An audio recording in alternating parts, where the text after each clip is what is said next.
Hello, welcome to your template tutorial. This is for the full page eras poster for a program or yearbook, whichever you're using it for. You will open your template here. And you probably already have gone through it if you're watching the video tutorial, because you have to be inside of the template to find the video tutorial. But everything you need is detailed here. You'll want your tutorials, which actually this video only has one tutorial, so that I streamlined that for you to make it a little bit easier. Here are some troubleshooting boxes. This is kind of like a joke. It's a troubleshooting solution, but the answer is basically watch the tutorial, because everything is going to be in this tutorial. We're going to start with removing our backgrounds. Now you can do that right here in Canva if you want to sign up for the free trial of the pro account, but you have to remember to cancel it. It's over $100 annual fee if you don't cancel it. If you don't have Canva Pro and you drop your image, it won't remove the background. It will just apply the color tone, which a lot of people really like. Let's look at what that'll look like. I'll go up into my uploads folder and grab something really quick and show you. It's going to ask you if you want to sign up, and we don't. So it'll tell you that it can't remove the background, which is fine. But that is what it would look like with the background in there. Now, if you want to remove your backgrounds, we're going to go into Adobe Express. That's 100% free. It's free forever. And that link will be in your tutorial pages down here. Again, you're only going to have one tutorial video. I haven't updated this yet. But you will click here, go into Adobe, and remove your backgrounds. You'll have to create a free account, but you can remove all your backgrounds for free and not have to worry about canceling an account or anything like that. So up here at the top, quick actions, and then you just go to remove background. You can either upload your photo by clicking here and going and finding the folder on your desktop, or if you have the folder on your desktop, you can just drag and drop your photos into here, just one at a time though, and it will remove the background. If when the background gets removed, you're not happy with it, it could be an issue of the quality of your photo. Low exposure photos will do that. It's difficult to remove the backgrounds. Also, if there's a lot happening in your background or a lot of people, sometimes it will have trouble, so you might just have to find another photo. Most times it really does a really good job. You'll hit download and it will download, and then it will put you into Adobe Express's program to mess around with the photo, which you don't want to do. All you're going to do is go up here to this little A icon in the top corner, and it will take you back to the main page, and you're just going to go down to remove background again, which is the little doggy there. You're just going to keep dragging and dropping your photos in. You'll do every single one of them, and you'll download them, and then we'll come back to Canva, and then you will upload your photos in. To do so, you want to go over here on the left. When this is closed, it looks like this. You want to hit uploads, and then upload files, and go find the images that you just had the backgrounds removed. I already have some uploaded. These aren't the ones that I removed that you just watched, but they'll do. So we're gonna place these one at a time. It's very easy. Just drag and drop. It will apply the color. It might take a second. If your internet is slow like mine, you want to double click. That's the most important thing. Double click to size your image in there. If you single click, you're gonna end up like this.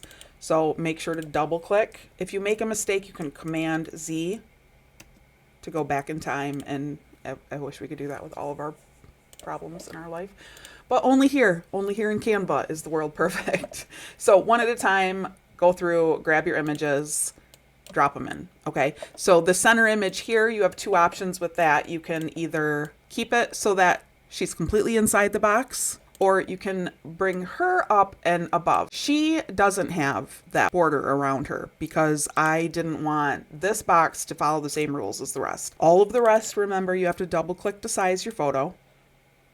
Always double clicking. You can move it around inside the box, center it, make it really nice and pretty. Here, you don't have to. You can single click, and you can make it be a little more dynamic, kind of pop outside of the box. That's your choice how you want to do that. But again, all the color tones automatically applied for you. The only reason you need this page here is if catastrophe strikes and somehow you've lost your color boxes. But you can always reach out to me. You can create a share link, which I will go over at the end. And with that, I can fix you up pretty easily. If you place your photos and they don't look how you want them to look, as in the contrast is too dark or the picture is too light, you'll want to go up into Edit, which is up in this menu, go into Adjust, and you'll want to mess with your brightness, contrast, whites, and blacks. And I'm going to show you on this pink box here what that can look like. If I pull my blacks in, okay, and then the same for these. Brightness is more of an overall brightness, whereas whites is going to try to just pull up the lighter parts of your picture or the whites in your picture. That makes sense, right? The whites and the blacks. So you're crunching your blacks or you're blowing out your whites, and then your brightness and your contrast are overall. And I know that's kind of confusing and they kind of are the same thing. So you'll just play around and you'll make it look perfect for your photos. Once you have all your images placed, you want to move your grain layer forward, and you don't want to do that until the very end, because once you move your grain layers to the front, you can't access your photos. Now you can always go back by moving your grain layers to the back again, but I always save this for last. That way, one time we're moving our grain layers one time. So you go up into position, and then you want to click layers, and you're going to scroll through. This is every layer that is in your template.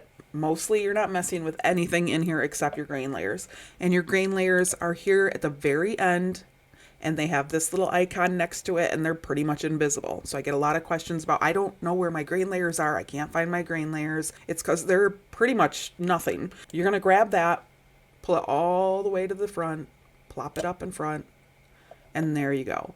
Now this gives it that very authentic grungy look. Not everybody loves this. So if you want to reduce the transparency of your grain layers, you want to go up. If you look here, you see this little icon here. It looks like a bunch of checkerboards. That's transparency, and you can reduce it and make it whatever you want. You can completely get rid of it if you don't like it, or just give it a little touch of grain. While we're up here, this menu, you're going to spend a lot of time in here when you're working on your text, which is what we're going to do next. Click on your text box. Immediately a text menu will show up at the top. You can change your font, although I wouldn't recommend it. I give you the fonts that you need to make it look really nice. You may want to change these two fonts. If you want to do that, you want to come up here to your font menu, and you just want to stay away from anything with this little crown next to it. In fact, it's filtering them. It doesn't want to get you in the weeds. It's gonna warn you, hey, you don't want these fonts. So that's actually a new feature that I'm finding about right now with you, that now they're stopping you from doing that when you don't have the Canva Pro account, which is amazing, because so many times I had people change their fonts and then contact me and say, I don't know why I can't download. It's telling me I need Canva Pro. You promised I could do this for free. You can do this for free. And now Canva is actually helping you by blocking those out. So that's great. All right. So I'm glad we discovered that together. So we're going to go through, change your font, change your text, move it around if you wish. And once you're done, you're good to go. If your yearbook or your program needs 8.5 by 11 specifically. If for some reason you have a little bit different of a layout, we're going to cover that next. Select everything in your document. Command C on Macs. On Windows, it's a different thing, but you want to copy everything that you just selected. So Command C, then go up into File, create a new design, custom size, and then enter in the specifications that let's say it's 7.25 by 9.8. Command V to paste what we just copied. If something happened and you Command V and nothing happened, go back, come out of there, go back to your template and select it all again. Command C, come back here, Command V, and then it will remain selected. You just want to grab this corner here and size it so that it's centered. And it'll take a second. You'll want to just finagle it a little bit, just kind of get it in there all nice and centered. Use your eyes. And there you go. I'm going to want to pull it down. I'm going to use my arrows just to center there in the end. And this one actually turned out to be beautiful. Very easy to resize. If you have a much, let's say, longer program, like a 6.25 by 9. Oh, make sure you change it to inches. Like a 6.25 by 9.75. That's going to be a really thin program. I've never actually seen one that thin, but this is going to help you resize to anything that gets thrown your way, because you never know. Command V, size it in, and when you center it, you're going to say, oh no, look at all that extra space, and that's what we're going to cover. You're going to bring this down. Bring it down to where you want your text to be, okay? And then you're just going to work on your photo grid. So to do this, you want to select your photo grid. Inevitably, you will select your text, which you don't want. So you're going to Shift, click on the text. That will get rid of it. All that's left is your photo grid that's selected. You want to grab the bounding box, and you just want to pull up. Likewise, if you had a shorter program, you'd pull it up like that. When you do that, you will probably kind of mess up some of your layout of your photos and how you wanted them. So you're going to have to go up to position, layers, and you're going to want to move your grain layer to the back, and you're going to want to go in and adjust. Remember, we double click, fill those boxes up. A lot of people like to make all the faces be roughly the same size. Some people like to stay truer to the design of the poster, in which case you're referencing that poster and you're looking at the sizes in each one of those. So yeah, this looks good enough to me. Move your grain layers to the front and you're ready to download. To do that, you're going to go up to Share, Download, choose if you need a PNG, a JPEG, a PDF, and you're going to want to download that. You want to make sure you're only downloading the page that you've been working on. If you try to download every single page, you might run into an issue because there is a video on page 3 and that usually does not want to download for you. So stick to the one page you want. Again, you're going to choose how they want it. JPEG, PNG, or PDF is pretty much the standard choices.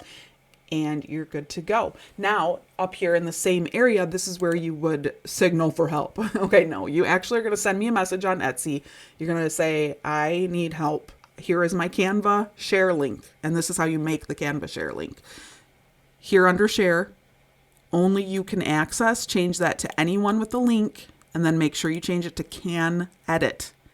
If you leave it as can comment and can view, but not can edit, I can go in and I can be like, yeah, you need help, and I can leave a comment. Or I can say, yeah, that looks bad, and then I leave. I can't do anything. I have to be able to edit it. So make sure to do can edit, and then I can go in and I can edit your document for you. And I think this is an important thing to say for privacy reasons.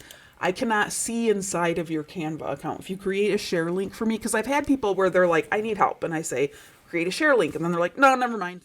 They're thinking that I'm getting into your Canva account and I'm going to be able to see all your Canva documents, all your Canva photos. No, you're only sharing this template and not what's in your uploads folder, just what's here in this exact page configuration. So with that, if there are images that you haven't placed yet and you're running into trouble, do this for me. Drop your photos on top, just like that. Say I am running into a problem and I haven't placed the rest of my photos. If there's photos you want me to place, they have to be laying on the document or I can't get to them. That's my point with that little side tangent. Okay, so that covers everything. And if you have any questions, reach out at any time. Okay, so that covers everything. And again, if you run into problems, just let me know. I'm always happy to help.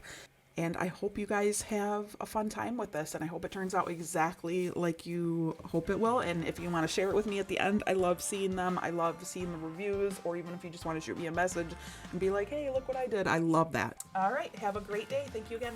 Until next time.